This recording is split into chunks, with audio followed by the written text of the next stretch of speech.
Greetings, friends! Juan and Grizka here, and this is the weekly Russian-Ukrainian update for the weeks of May 25th through June 7th of 2026. If you want to continue receiving these weekly Russian-Ukrainian war updates, or just updates on the Russian-Ukrainian war, be sure to subscribe to my channel. I'm trying to update as much as I can during this busy summer season. But what is very busy is the Kostyantynivka direction, because in the Kostyantynivka direction this is what we're going to start talking about for this video. And this week, it seems like the defenses of Kostyantynivka have absolutely collapsed, have probably collapsed faster than my computer will during this recording. Now, it seems like mostly, when I say collapse, mostly the defenses of the southern citadel have collapsed. And we've actually had, at the end of we had before we talked about how there was some sort of infiltration of Russian, where the Russians seemed to have captured a lot of these high-rise buildings in the citadel in the southern part, but it seemed like the Ukrainians were still holding out in this like kind of central industrial zone. They still held in the northern part. They had the southern part. And so it seemed like they just had like a foothold in Kostyantynivka last time. This week, it seems like their entire modus operandi has collapsed, the defense of Kostyantynivka. And we actually just had geolocation come out of the Russians being up right here, right in the northern part. And this makes sense because there's this chokehold here between these two rivers and these reservoirs. And so so technically, like this part is still part of Kostyantynivka. And I think I've talked about this before, that the Ukrainians are going to hold on to this part. They're going to continue sending soldiers here to deny that Kostyantynivka has been captured. So the Russians are going to take like 80%, 75% of Kostyantynivka. But the Ukrainians are going to still hold on to this residential area closer to Alexandrovka. And so, to deny the Russians that, because if the Russians continue moving this way, then the Ukrainians can start attacking their flanks from these built-up areas right here. So it is, for right now, the Russians are right now doing the work to try to clear out all these high-rise buildings, these industrial zones.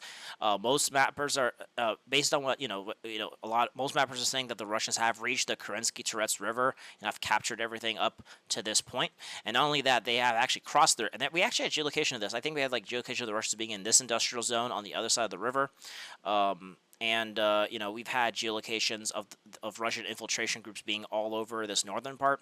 So we'll talk about the northern part in a second here, but it seems like the battle for Kostyantynivka is entering its huge climax phase. And now for the southern part is where they broke through. And so, the Ukrainians, they've been trying to defend the northern part from Russian infiltrations this way.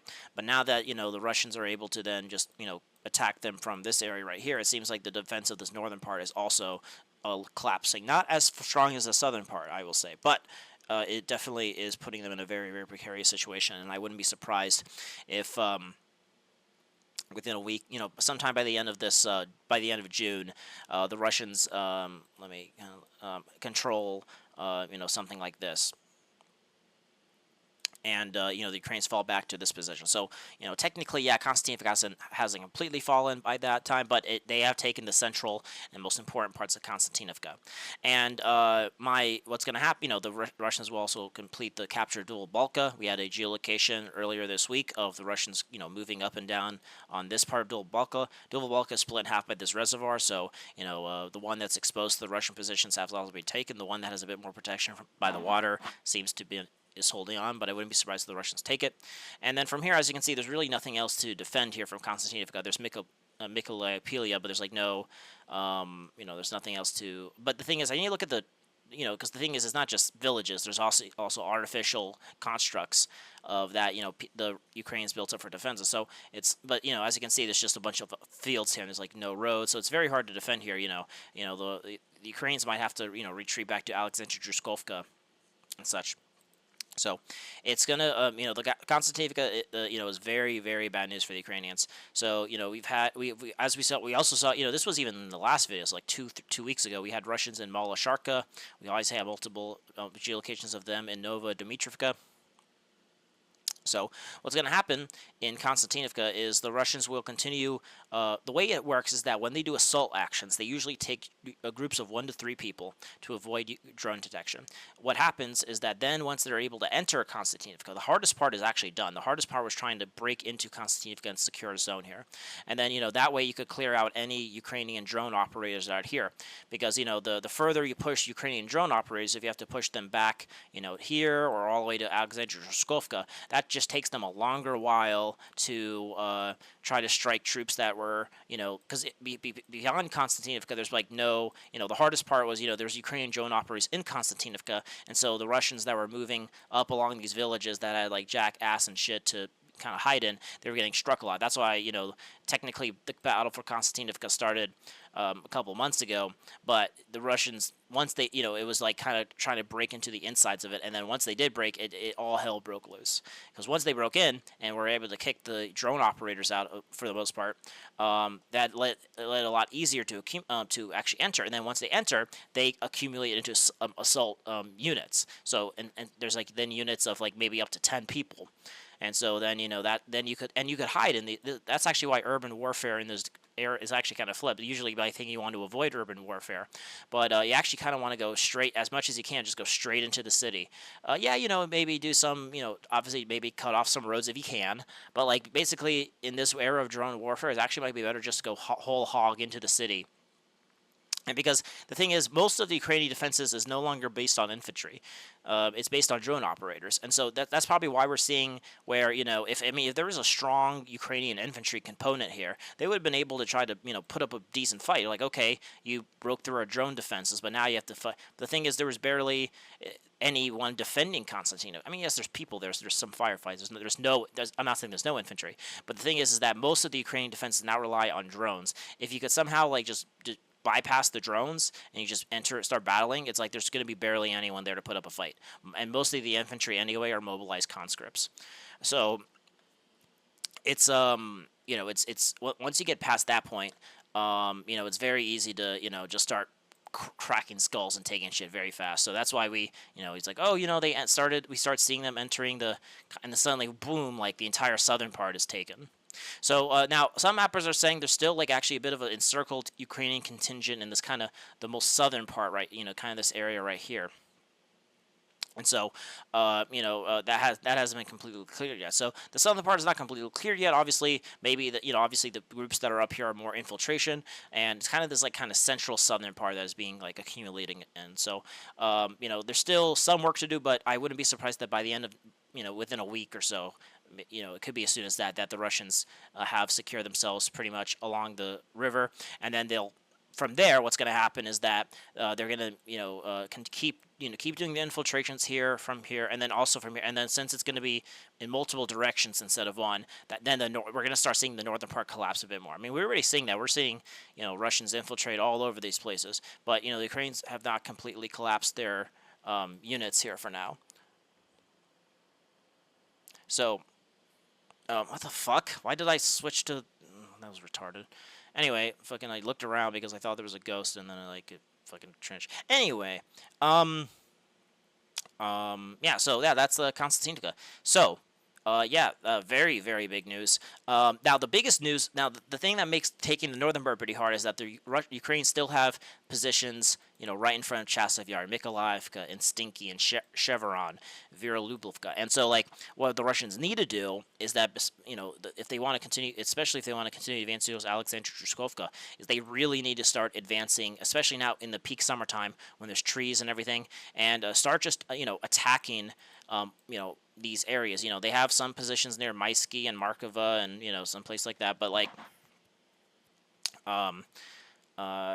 we need to, they need to really clear up this area right here, because if the Russians could take, something like this, up this area right here, then they could, obviously there's, they could just put troops here and deny the Ukrainians the ability to use this as a way to counterattack, and, they could accumulate, and then from here, this protects their flank a little bit more. So they definitely need to clear up these villages to the north here a little bit, because this also starts enveloping Alexandrovka as well.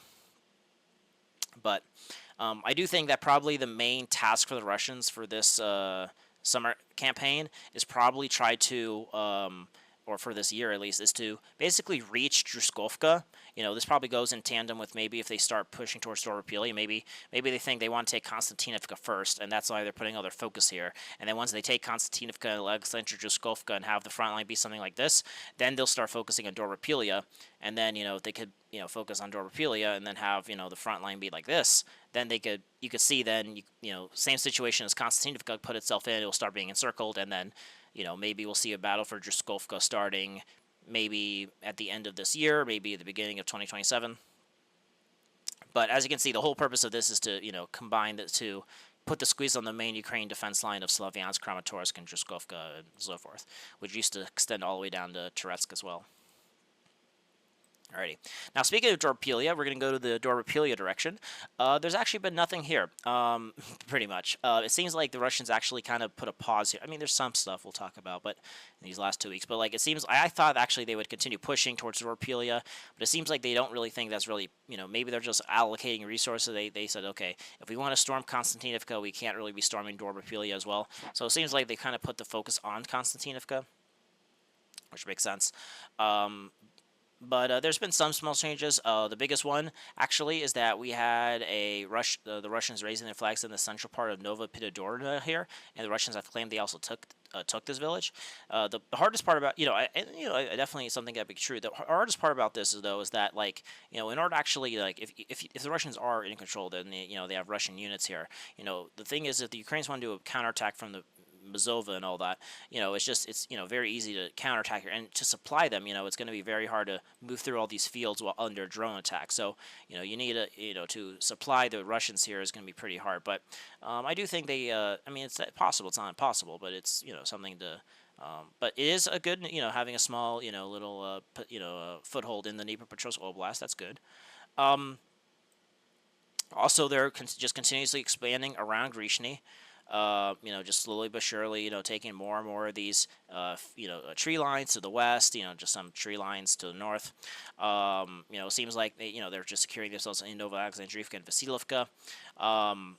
There's still, infiltrations of Belitsky, and then, the Ukrainians can sometimes try to infiltrate Rodinsky, so just very fluid dynamics. But the thing is, I think the Russians just don't have enough infantry or don't have the forces here to try to do some sort of forced attack towards Belitsky or Shemtemko. Because if this was like a main direction, that's what they'd be doing. But it seems like this is just kind of like they kind of delegated this to a secondary direction, so there's not much else to do here.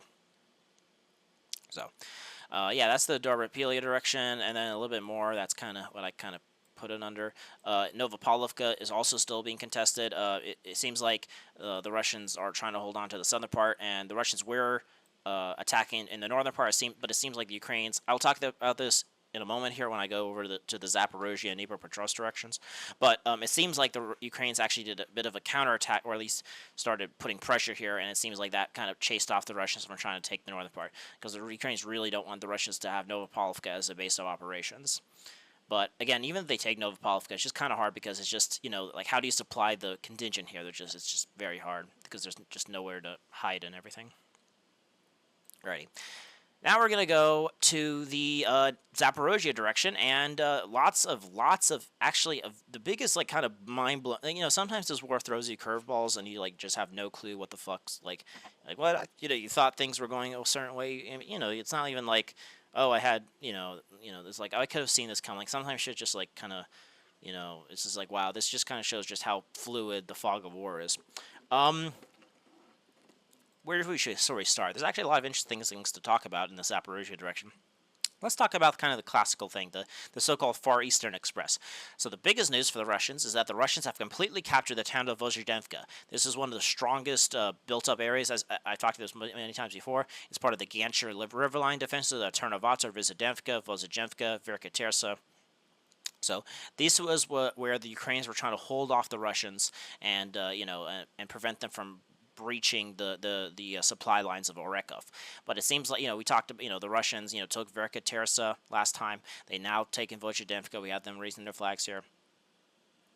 So it's a very, them taking this is a very,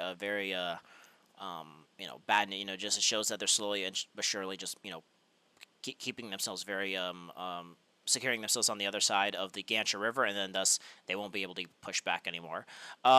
Another thing is the Russians have also completely captured the town of Golopolska here, which made sense. They were slowly, but we had more and more geolocation showing them on the eastern side and the central part, and then they took Chevron, I think, last time we were here 2 weeks ago.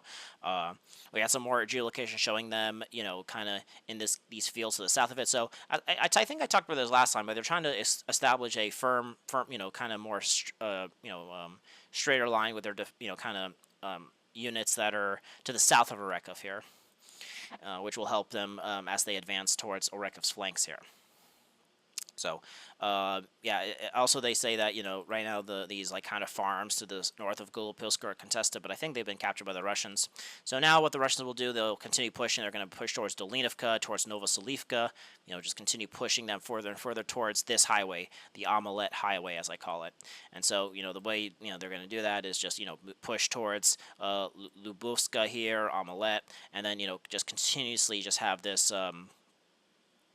just have this entire area taken, and then from here, they could then, what they're gonna do is then just push southwards, and then maybe up along these like kind of defenses here towards Tarafsovka here, just to cut off the highway here, or maybe they just like keep the highway open and make this the highway of death, the Tarafsovka highway of death. So anyone trying to enter or leave Orekov is just continuously harassed by drones that the Russians will set up in Amulet. And then this will strangle Orekov. And then, probably what the Russians want to have is, like probably something like this. If they could have something like this. Because then Orekov will be the new base of operations. And then the Russians will have a very strong Gallipoli-Orekov defense area to do it. Now, the big question, I think that's going to be the focus. I think the Russians are going to focus on doing that. Just to take more and more of, of strong defenses of the Ukrainians in Zaporizhia. Now, this is where but that's not in that area. That's actually not where the most interesting thing is happening. This is northern direction, and in the northern direction, we had a very interesting video coming out of the group of forces Vostok showing themselves raising their flags all over the town of Dobropillya here. So that shows that now obviously a lot of these are flag raising operations where they go in and they probably don't obviously there's probably no Russian troops holding on to Dobropillya. Maybe they got retreated or they whatever. There's no actually strong hold here. But it does show just the complete fluidity of the front line here, and this is like probably one of the best ways to show it. And I'll talk about so for example, just because of these water reservoirs and the way these villages are connected, you kind of want to hold on to kind of what I've always called the Berezova-Vashana line. Right here. If you could hold on to here, you're in pretty good shape. The thing is that, we had, I talked about, the Russians are up here. That was kind of the biggest surprise of the last 2 weeks. The Russians in Dobropillya here. Now, I actually think this is just a flag raising operation, so I don't actually think they're there anymore. But it does show, how, well, if they could not only infiltrate all the way up there, but also just raise their flags and, fly them around freely out in the air. Well, how fluid, how secure are the Ukrainian gains here? We had, for example, another video of the Russians being in Dolinivka. We had a video of the Russians being in Verbova.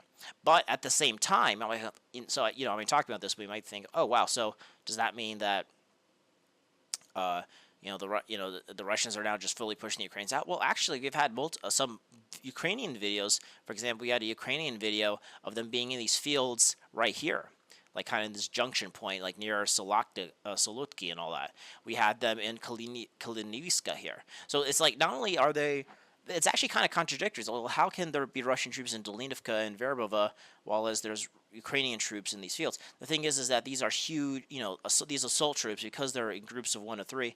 They're just this huge infiltration. There's no salt. It's not once you capture a village, every single house is occupied by 3 assault troops, and they're just guarding the village with machine guns and anti-tank positions. The thing is, there's barely anyone holding anything, and the only thing holding anything is the drones in the sky.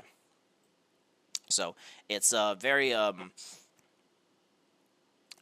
fluid. You have places where the Russians are all the way here, but then you have the Ukrainians right here, and then I wouldn't be surprised if there's intermix. Maybe in the town of Vashana, in the same neighborhood, one house is held up by Russians, another by Ukrainians. So, it's a very big discrepancy. But again, it's so fluid, and it's just so hard to map this. This is like why mapping is becoming harder and harder. There's no more because even before there was like it wasn't like 100% control. We always knew that, but it was like kind of easy. You're like, okay, for the most part, yeah. But now you can't even say, well, for the most part. It's like, well, yes for one side, yes for the other, and yes, one person could be beyond the front line like by 5 kilometers, but then the enemy could also be behind them. It's a big clusterfuck.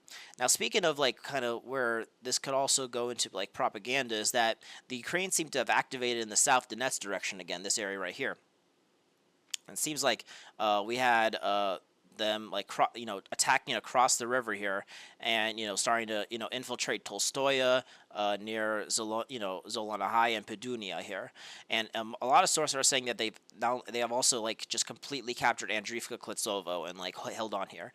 And the thing is that I always thought again in my mind is like, okay, maybe they don't have like every house held by like a team, but like the thing is here, there's a river here. You could defend yourself across the river. You could put troops here. But maybe what happened was that once they captured it, they just like just stopped putting troops. There's just no troops here. They raised their flags and then went home. There's barely anyone here. So that or maybe there's maybe a few troops. But the thing is that there's just the front line is so porous is that if you could avoid drone detection, you could just infiltrate very easily. The thing is that pro-Russian sources are saying any of these Ukrainian saboteurs who are ending up in Pedunia and Tolstoya, like they're just being instantly. There's no like solidified secure thing. And I've always I think maybe this is just a distraction operation to redeploy troops here, but also at the same time we had I think we had a geolocation even of this, of the Russians crossing the river, being around the town of Lisnia here. So again, it's a very big back and forth. So it's I think this is like a distraction operation to try to like maybe draw troops here, and because the thing is like if they are trying to like push the Russians here, well, it's kind of hard. Now they're they have to supply themselves across the river, and it's like like what are they gonna do, right? Like what's the let's say they secure themselves fully in Tolstoya, right? Like I mean, what's that gonna exactly do, right? So I think it's more of like a distraction pinning operation, but again, there's but we should see maybe there's something more to it, but if the Ukrainians are serious, maybe the biggest thing is to eliminate the bridgehead here near Ivanovka, take Zelona High back, and then I think there's like another river that kind of flows like this. So if the Ukrainians could like maybe take everything, kind of like underneath this line, this will help them because this is why they weren't ever to take Berzova or Ternovo. Well, they tried to, but the thing is the Russians just kept attacking their flank here. They're hoping that they could expand their flank a little bit here, and make it so that their infiltrations of the Vashana line are more secure and all that. But yeah, lots of things are happening. And then in the the western Zaporizhia direction, we talked about last week how the Russians have completely collapsed in this area. But it seems like in these last 2 weeks they've kind of stabilized. It seems like the battle for Steppenhursk is still ongoing, but we haven't actually had more updates since that kind of update that the Russians have been pushed back from Primorska and these like big villages, hills, and all that. So yeah, it's just a big what if on what the hell is happening. So yeah, we shall see. But I do. We just need more info to see like what's the status of Steppenhurst. That's the biggest. Because if the Ukrainians take out Steppenhurst, that'll be very bad news. But if the Russians could like hold on to Steppenhurst, then basically these like kind of reversals aren't nearly as fatal. But yeah, that's the Zaporizhia Dnipropetrovsk direction. Alrighty, now we're going to go to the Slavyansk direction, and in the Slavyansk direction we have some interesting changes. The biggest thing is that now we could talk about the beginning of the Battle of Ray Alexandrivka. So the towns of Ray Alexandrivka and Mykolaievka, which is also being heavily bombarded by the Russians, by the way, are basically the two towns that the Russians need to take so that they can have the dominant height position to overlooking Slavyansk, Kramatorsk, and that will push them close enough to have them within tube artillery, regular drone range, and just they want to be as close as possible to these areas. And I don't like. I've always thought that maybe they would try to encircle it a bit more, maybe. But the thing is, as we saw in Kostyantynivka, and as we see how this war's going, it's probably easier just to, once they take Mykolaievka, maybe what the Russians do, instead of just waiting around, maybe they just start, entering the the suburbs of Slavyansk and just take everything that's on the other side of this river here, and so they just start just gobbling up more and more of they just do a direct urban attack. That why not? Now there's a few things that they kind of need to do before they do that. The biggest thing is Lyman. Now we're going to talk about Lyman in a moment, but they absolutely need to take Lyman so they could actually choke the northern logistics of Slavyansk, for example. Right now it's like they could still supply it here, but if they could take Lyman, that northern sector is completely destroyed. And then as you can see, we talked about how they're going to try to encircle Druskovka. This will cut off this line. So I mean that doesn't mean they'll cut off all like roads, but it will all the roads will be under drone control, and they will all become dead cities like Kostyantynivka has become. So it's gonna be really hard just to supply anyone here. Because I think right now, the war goals is that the Russians are gonna just try to take Donetsk Oblast, and in the meantime, push a little bit in Zaporizhia and Kharkov to how do you say it? To just kind of get some more territory, Zaporizhia specifically. But it'd be kind of shitty of Putin if he gave up Kharkov, for example. I could see them giving up Sumy because they don't give a shit about that. But they've taken actually some important positions in Kharkov. That would be very very bad if they gave it up for the sake of the Ukrainians retreating from the more just the tiny part of Donetsk Oblast, for example. But besides that, in the Slavyansk direction, the battle for Kostyantynivka has actually begun. So we actually had geolocation of the Russians entering the most eastern part of the city, not the city, but the village and all that. And so I wouldn't be surprised if it continues expanding and the Russians continue just taking the tree lines around north and south of it and then just secure themselves here. Another interesting development is that after the Russians secure themselves along the canal here, what the fuck? Why did I get shot into another space? The Another thing that is happening is that the Russians are now actually doing infiltrations beyond the canal. And for example, the Russian Ministry of Defense said they've taken the town of Tikhonovka here. Again, I think what actually happened is that they sent 2 or 3 troops in there and they didn't die, so they just said, oh yeah, we took it. But it's just very, very hard to supply your troops here, and then any sort of Ukrainian counterattack could kick you out. But I do think there is Russian DRGs active in Tikhonovka, Malinovka, and so forth. It just shows that the Russians are just expanding their bridge in here, which will again also help with once they try to clear out these villages to the south here in their fight near Kostyantynivka and Alexandra Druskovka. It'll just be a lot more easier to do so if they have a small bridgehead here. But yeah, that's really it, in the Slavyansk direction. Now, in the Lyman direction, we talked about how important Lyman is. The battle for that is raging on, and there's again, this is one of the other areas that's very fluid, I don't know why. I don't know why the Russians don't do a direct attack. Have they been deprived of troops? Is there? I mean, I would make this a priority sector just to finish off this area because it's a bit of a thorn, and it really helps speed up the encirclement of the Slavyansk Kramatorsk Druskovka defense line. Now there is some of that happening. We had multiple geolocations, for example, of the Russians being in the central part of Lyman in this area right here specifically. I think we had 2 or 3 geolocations over the last couple of days being here. Remember before we also had geolocation of the Russians being in this northern part here. But again, we also had things of Ukrainians attacking in these kind of fields around Stavki. And we've had geolocation of the we had geolocation of the Russians being in this kind of southern part of Lyman. We also had geolocation of the Ukrainians entering Yampil. Well, even though the Russians are claiming they're all the way towards Star Caravan and Brusivka, for example. So again, there's a very fluid dynamic, especially in the south here. But I'm pretty certain it's probably in the north too. We just don't see as much data there. But again, we see that the Russians have infiltrated Lyman.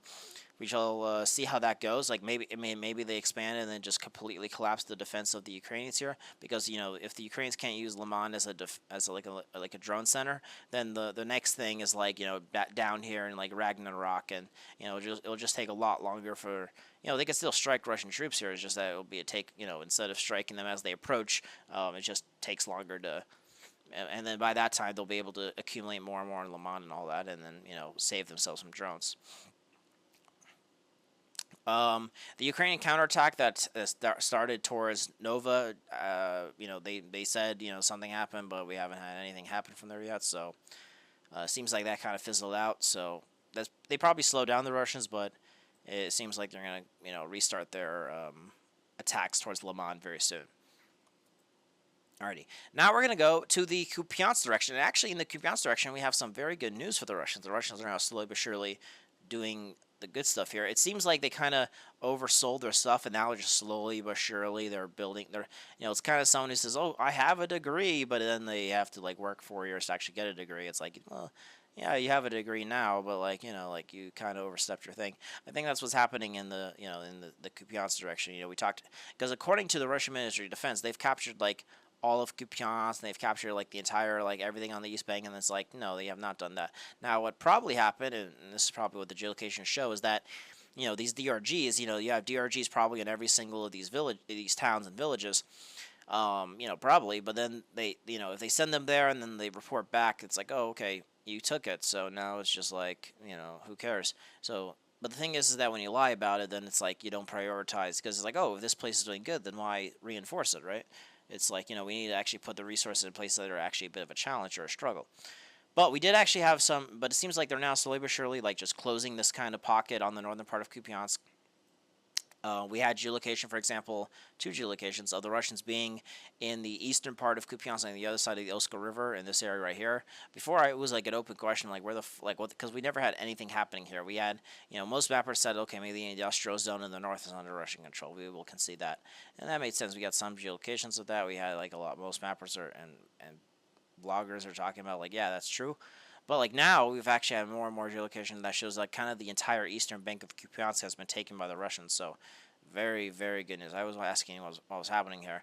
And also, not only that, the Russians are also just expanding their bridgehead on the western side. Before, it seemed like the Russians completely lost their bridgehead here, which was a very, they accumulated a lot of forces here, and they had like a very good amount of troops here. But again, it's very intermixed. The thing, at least in the western part is still very contested. But I have a feel, though, the thing is the eastern part is actually still, and maybe there's still some pockets of Ukrainian resistance here, but it's few and far between. So it seems like the eastern bank of Kupyansk has fallen.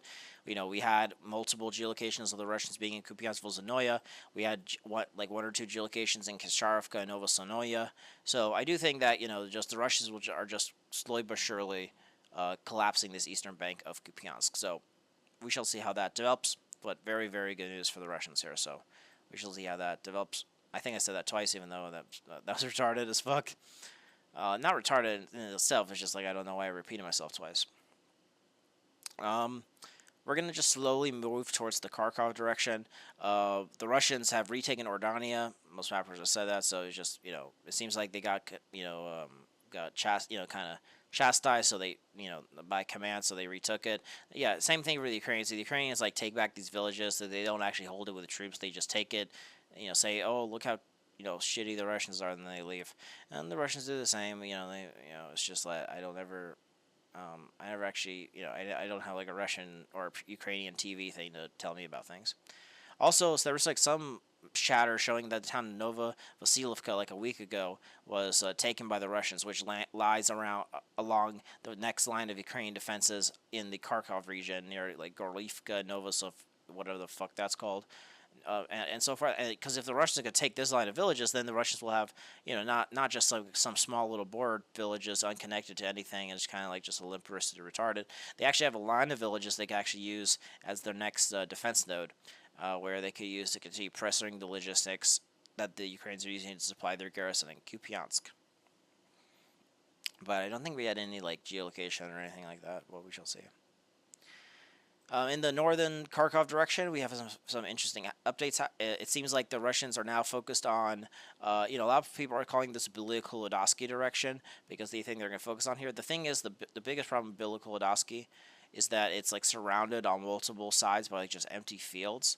And when you're at war and your entire town has every single, it's just bunch of drone operators and they're just having a fun time droning people. It's like just going to be very hard to cross these open fields to get there, and so the Russians are trying to find a way to get around that. Now the biggest thing is that they're just trying to take so much land that they just give up a huge part of it. But I don't think that was true. But when I was reading the thing, I was like looking at like some stuff there, and I completely forgot what was like the purpose of this sentence. I think I was trying to make a point, but then I think I literally just made some shit up. I don't know. Actually, so I now remember the Russians are trying to make a new deal, and I think what the Russians are now focusing on is taking all these like villages that are on kind of the border, and we talked since last week they have taken the town of Volodivka here, they've taken Ralabansky here, they've taken the town of Burdaki here. Again, these are easy. The group of forces north likes to kind of fawn itself, talk about how famous and awesome they are by announcing all these towns they're taking, but the thing is, these are towns that are on the border, which you could like cross and have like 6 troops go there and then just raise their flag and be how happy they are. And the thing is, the Ukrainians are starting to kind of pick up on that, and but there's just it's nothing they could do. It's nothing they could do, but also second, it doesn't really matter. Taking a few border villages doesn't count. But again, the thing about this is like a long string of border villages, and the Russians are now battling for Orkharivka here. I wouldn't be surprised if the Russians take Nestor next. And so the main purpose here is to take the rest of these these villages along the the river here and so forth, and then and that way then they could use this as a base of operations for drones and so forth, and then they could send drones to start droning Bilikodaski, and this will allow the Russians to try to envelop it slowly but surely from the west here, or from the from the west here. But it seems like that's been kind of put on hold.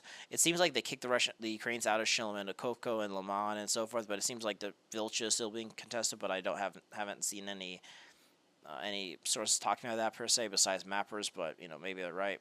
I don't know. But yeah, it seems like probably what the Russians will do is continue try to accumulate. Try to envelop Pilokhodasky from the east here, but it seems like even if they do that, let's say they take like the rest of these villages here, right? So they take these villages. It's like, well, what the fuck are you gonna? How are you gonna reach here without being spotted by a drone? They're like, oh, I'll just go like like this. It's like, dude, fuck, your mama papa is not gonna fucking do Billy handshakes here, to give you like a pat on the back. It's fucking war. You're gonna be fucking killed trying to get a political. So it's like the same process trying to get from the north, also from the west. So it's maybe they could get a little bit close and just squeeze the life out of it. But I do think Bilikodask is gonna be like razed to the ground because it's just so hard to take. Or maybe they just continue pushing south. Who knows? But yeah, so lots of taking Volodivka, Burdovki, very very good news. A bit more to the north here, the Russians have also continued are just putting pressure points all over the front. It seems like they're trying to do the tactic of where they're trying to drive bring Ukrainian soldiers to certain sectors of the front instead of the main one, which is in Ukraine. And this week, the Russians, or in the last 2 weeks, the Russians have captured the town of Goranivka and Chernitivka here, and are trying to link up with the soldiers here. And actually, some sources are actually saying they've actually entered the first northern houses of Kostyantynivka. Now, Kostyantynivka is actually a huge fucking town. It's not like one of these like small border villages with like maybe 3 people and like a candy stick. It's like actually like a big town. And if the Russians take this, could be a huge accumulation point for drones, for infantry. But the thing is, I don't know what they'll do besides that. Like like what will they do beyond that? Like, will they start putting more and more troops here? Like, what will be the actual like maybe Kostyantynivka would be a good starting point if they want to continue pushing maybe south towards, Kharkov, for example, right? But, who knows?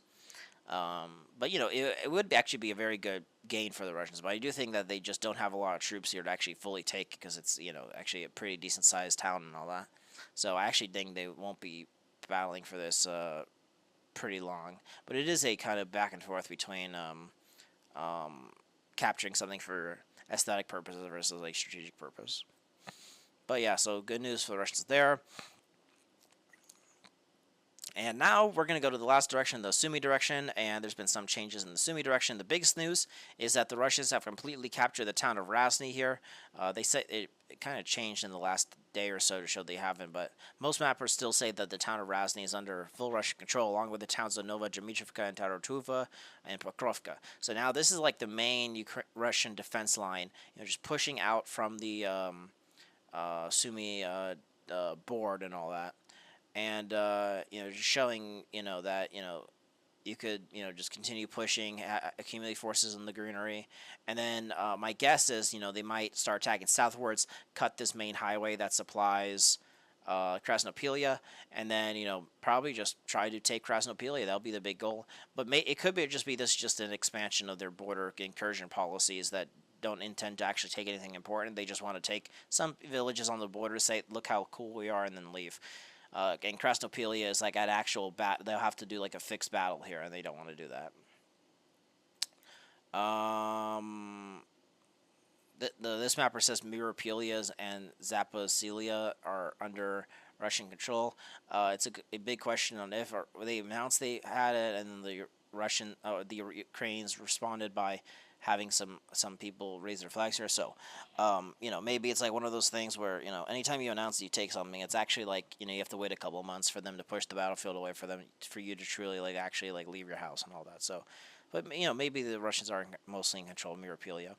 And then in the northern part here, the Russians have kind of consolidated in Kharkov, and we need to see if these brown nosers know how to cooperate with Novosich and Ivazuzlansky and Kinesiski and such.